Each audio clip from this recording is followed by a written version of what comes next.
لقد صدق الله رسوله الرؤيا بالحق يدخلن المسجد الحرام إن شاء الله آمنين محلقين رؤوسكم ومقصرين لا تخافون وعلم ما لم تعلموا فجعل من دون ذلك فتحا قريبا هو الذي أرسل رسوله بالهدى ودين الحق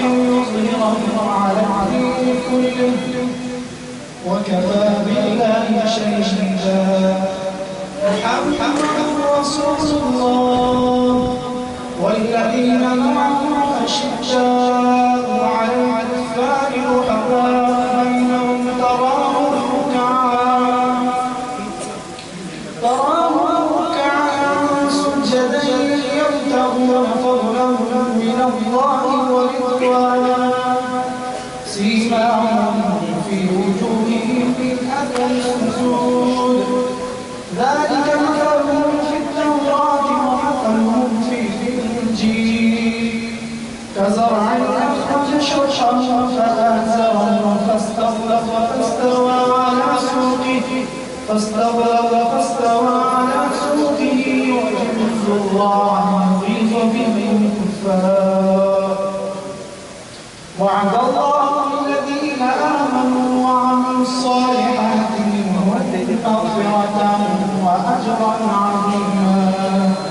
سبحان ربك رب العزة عما يصفون وسلام على المرسلين والحمد لله رب العالمين.